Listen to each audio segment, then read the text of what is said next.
بسم اللہ الرحمن الرحیم۔ اعوذ باللہ من الشیطان الرجیم، بسم اللہ الرحمن الرحیم۔ السلام علیکم دوستو، آج ہم بات کریں گے سلطنت عثمانیہ کے 7ویں حکمران سلطان محمد فاتح کے بارے میں۔ 3 فروری 1451 عیسوی کو سلطان مراد ثانی کی وفات کے بعد محمد ثانی سلطنت عثمانیہ کے حکمران بنے۔ اس وقت ان کی عمر صرف 19 سال کی تھی۔ سلطان محمد نے تخت نشین ہوتے ہی قسطنطنیہ پر حملے کرنے کی تیاریاں شروع کر دی۔ قسطنطنیہ ایک بہت ہی اہم شہر تھا، اس لیے اس کو فتح کرنا بہت مشکل کام تھا۔ اس شہر کے ایک طرف خشکی اور باقی تینوں جانب سمندر واقع تھا۔ زمینی افواج صرف ایک طرف سے ہی حملہ آور ہو سکتی تھی، لیکن یہ حصہ کافی مضبوط تھا۔ اس حصے کی حفاظت کے لیے 3 دیواریں بنائی گئی تھی اور اس کے اندر 2 دیواریں حد درجہ مضبوط، ہر دیوار کے درمیان فاصلہ 60 فٹ پر مشتمل تھا۔ بازنطینی سلطنت کی تاریخ میں قسطنطنیہ کے کم از کم 26 محاصرے کیے گئے، لیکن کوئی بھی اس کو فتح کرنے میں کامیاب نہ ہو سکا۔ نبی اکرم صلی اللہ علیہ وآلہ وسلم نے فرمایا، یقیناً تم قسطنطنیہ کو فتح کر لو گے۔ وہ امیر بھی کیا کمال ہوگا اور وہ لشکر بھی کیا کمال ہوگا۔ اس حدیث مبارکہ کی وجہ سے مسلمانوں کے ہر خلیفہ کی یہ کوشش اور خواہش رہی ہے کہ وہ قسطنطنیہ کو فتح کر لے۔ حضرت امیر معاویہ رضی اللہ تعالی عنہ اور عمری خلیفہ سلمان بن عبد الملک کے نام شامل ہیں۔ سلطنت عثمانیہ کے دور میں سب سے پہلے سلطان باجزید یلدرم اور بعد میں سلطان مراد ثانی بھی اس کا محاصرہ کر چکے تھے۔ سلطان محمد ثانی نے قسطنطنیہ پر حملے سے پہلے باقی جتنے بھی آپ کے دشمن تھے ان سے آپ نے صلح کر لی تاکہ وہ سکون کے ساتھ قسطنطنیہ پر توجہ دے سکے۔ سلطان محمد نے سب سے پہلے قسطنطنیہ سے تقریباً 5 میل کے فاصلے پر ایک قلعہ تعمیر کروایا۔ یہ قلعہ باجزید یلدرم کے قلعے کے سامنے تھا۔ باسپورس اب عثمانیوں کے قبضے میں تھا۔ کوئی بھی جہاز سلطان محمد کی اجازت کے بغیر یہاں سے نہیں گزر سکتا تھا۔ ادھرنا میں سلطان محمد نے 1.5 لاکھ فوج اکٹھی کی، لیکن فوج کی تعداد اس کو حاصل نہیں کر سکتی تھی۔ قسطنطنیہ کی فتح کے لیے ضروری تھا کہ اس کے خشکی والے حصے کی طرف دیواروں پر توپوں سے گولہ باری کی جائے۔ اس کے لیے سلطان محمد نے ایک عیسائی انجینئر سے بہت بڑی توپ بنوائی۔ اس کے گولے کا سائز 2.5 فٹ تھا اور بہت سی چھوٹے توپیں بھی بنوائی۔ قسطنطنیہ کے سمندر والے حصے سے اس شہر پر حملہ کرنے کے لیے سلطان محمد نے 180 جہازوں کا بیڑا بھی تیار کروایا۔ 2 سال تک آپ اس شہر کا محاصرہ کرتے رہے۔ قسطنطنیہ کے شہنشاہ نے یورپی حکومتوں کو مدد کے لیے خط لکھے، لیکن اس کو ان سے کوئی مدد حاصل نہ ہوئی۔ جنیوا کا ایک کمانڈر 2 جنگی جہاز اور 700 سپاہیوں کے ہمراہ اس کی مدد کو پہنچے اور صرف 3000 یونانی فوجی اس کی مدد کو آئے۔ 6 اپریل 1453 کو سلطان محمد نے قسطنطنیہ کا محاصرہ کر لیا۔ ابتدا میں سلطان محمد کی فوج کو بہت نقصان ہوا کیونکہ قلعے پہ حملے کا کوئی فائدہ نہیں ہو رہا تھا۔ سرنگیں بھی کھودی گئیں، لیکن قسطنطنیوں کو پتہ چل گیا اور اس حکمت عملی سے کچھ حاصل نہ ہو سکا۔ سمندر کی طرف سے 5 جہاز جو کہ قسطنطنیہ کو رسد پہنچانے کی نیت سے آ رہے تھے، عثمانیوں نے ان کا راستہ روک لیا، لیکن وہ جہاز عثمانی جہازوں سے بڑے تھے۔ ان جہازوں نے گولہ باری کی جس سے عثمانی جہاز بکھر کر رہ گئے اور وہ جہاز گزر گئے، لیکن اس کے بعد مسلمانوں نے وہاں سے کوئی جہاز گزرنے نہ دیا۔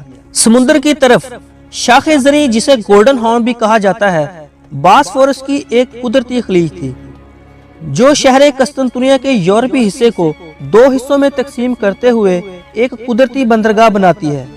اس گولڈن ہارن کے داخلہ پر بہت بڑی زنجیر نصب کر رکھی تھی، اس وجہ سے سلطان محمد کے بحری جہاز اس بندرگاہ کے اندر نہیں پہنچ سکتے تھے۔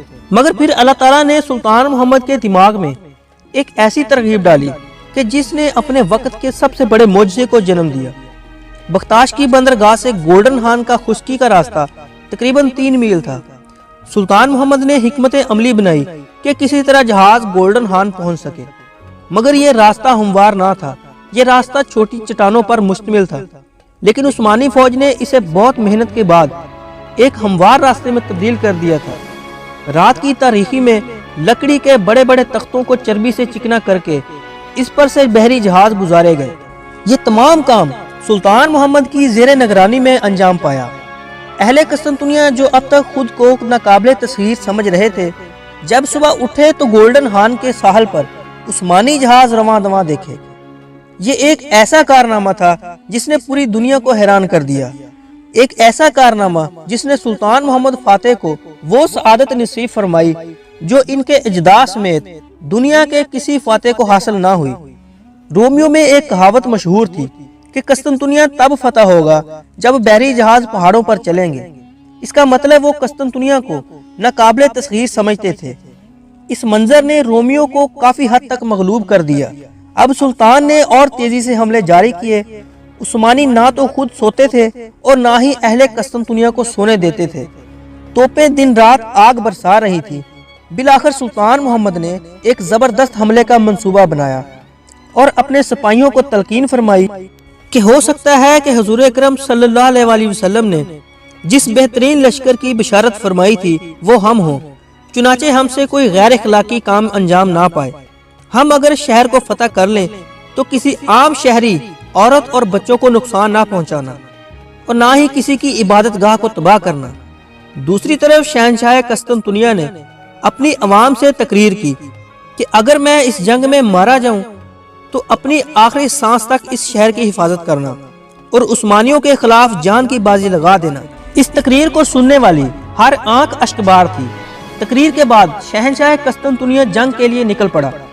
29 مئی 1458 کو اس تاریخی جنگ کا آغاز ہوا جس میں دونوں طرف سے لوگ جان ہتھیلی پر رکھ کر لڑے۔ دونوں کے جذبے ایک جیسے تھے، یا فتح یا پھر شہادت۔ قسطنطنیہ کے سپہ سالار نے اتنی کمال شجاعت سے عثمانیوں کا مقابلہ کیا کہ سلطان نے بے ساختہ کہا کہ کاش یہ شخص میرے لشکر میں ہوتا۔ اس جنگ کے بعد بالآخر عثمانی شہر میں داخل ہو گئے۔ سلطان محمد فاتح شہر میں داخل ہوتے ہی سجدے میں گر گئے، اپنے سپاہیوں کی تعریف کی اور شہداء کے لیے دعا فرمائی۔ اپنے قول کے مطابق سلطان محمد نے قسطنطنیہ کی رعایا سے نہایت رحم دلانہ سلوک کیا اور اس شہر کا نام اسلام بول رکھا جو بعد میں استنبول میں تبدیل ہو گیا۔ یہ اسلامی تاریخ کا ایک ناقابل فراموش واقعہ ہے۔ ساری دنیا کے مسلمانوں نے اس فتح پر خوشیاں منائیں۔ اس کے بعد سلطان محمد نے کئی شہروں اور علاقوں کو فتح کیا۔ سلطان محمد کو فاتح اور کیسر روم کے لقب دیے گئے۔ اس فتح کے بعد سلطان محمد رکے نہیں بلکہ 30 سال کا زیادہ تر حصہ میدان جنگ میں گزارا۔ یونان اور سربیا کو اپنا باج گزار بنا لیا اور اگلے سال سلطان محمد بلگراڈ کی طرف چل نکلے۔ ہنگری کا شہنشاہ اس وقت جان ہنیاڈے تھا۔ اس مارکے میں سلطان محمد بھی زخمی ہوئے اور عثمانیوں کا کافی نقصان ہوا، اس لیے سلطان محمد کو محاصرہ اٹھانا پڑا۔ دوسری طرف ہنیاڈے بھی زخمی ہوا اور مر گیا۔ 1459 میں سربیا کا نشان مٹ گیا اور یہ عثمانی سلطنت کا ایک صوبہ بنا دیا گیا۔ 1460 میں موریا کو سلطنت کا صوبہ بنا دیا گیا۔ 1462 میں بوسنیا فتح ہوا۔ اب سلطان محمد فاتح ایشیا کی طرف متوجہ ہوئے۔ کرمانیا، سینیوپ اور ترابزون پر قبضہ کر لیا۔ 1466 میں البانیا کو فتح کر لیا گیا۔ 1475 میں قسطنطنیہ کے بعد سلطان محمد کی ایک عظیم فتح کریمائی کی فتح تھی۔ ولاچیا جو کہ جنگ کسوہ میں ہی فتح کر لیا گیا تھا۔ سلطان محمد کے دور میں اس ریاست کا امیر سوئم تھا جس نے محمد کے خلاف بغاوت کر دی۔ وہ بہت ظالم شخص تھا۔ وہ طرح طرح کی اذیت لوگوں کو دیتا تھا۔ اس کا پسندیدہ طریقہ جسم میں کیلیں ٹھوک کر لوگوں کو مارنا تھا۔ وہ لوگوں کو تڑپتے ہوئے دیکھ کر سکون محسوس کرتا تھا، یہاں تک کہ وہ خون پینے والے کے نام سے مشہور ہوا۔ جب اس کی خبر سلطان محمد تک پہنچی تو سلطان محمد نے ایک بہت بڑی فوج تیار کی اور ولائچیا کی طرف چل پڑے، لیکن شہنشاہ ولائچیا نے راستے میں ہی ایک وفد بھیجا اور سلطان محمد کی عطایت قبول کی اور سالانہ اخراج دینے کی شرط پر معاملہ ختم ہوا۔ لیکن یہ سب اس کا وقتی ہیلا تھا۔ جب سلطان محمد واپس پلٹے تو اس نے ہنگری سے مدد طلب کی اور دوبارہ پھر لوگوں کو مارنا شروع کر دیا۔ سلطان نے دوبارہ اپنے نمائندے بھیجے جس کو اس نے قتل کروا دیا۔ بلغاریہ سے بہت سے لوگوں کو قید کر کے لے آیا۔ سلطان محمد نے اپنے ایلجی بھیجے کہ ان قیدیوں کو رہا کر دو، لیکن اس نے ان ایلجیوں کے جسم میں کیلیں ٹھکوا کر انہیں مروا دیا۔ اب سلطان محمد کے پاس ولائچیا پر حملہ کرنے کے علاوہ اور کوئی چارہ نہیں تھا۔ سلطان محمد نے اس وقت 1.5 لاکھ فوج تیار کی اور ولائچیا پر حملہ کرنے نکل پڑے۔ اس کے بہت سے علاقے فتح کیے، لیکن شہنشاہ ولائچیا ہاتھ نہ لگا اور ہنگری بھاگ گیا۔ سلطان محمد نے اس کی جگہ اس کے بھائی راڈول، جس کی پرورش سلطان محمد کی زیر نگرانی ہوئی تھی، کو حکومت سونپ دی اور ولائچیا کو باز گزار بنانے پر اتفاق کیا۔ سلطان محمد صرف اپنی فتوحات کی وجہ سے مشہور نہیں ہے، بلکہ انتظام سلطنت اور اپنی حیرت انگیز قابلیت کی وجہ سے بھی شہرت رکھتے ہیں۔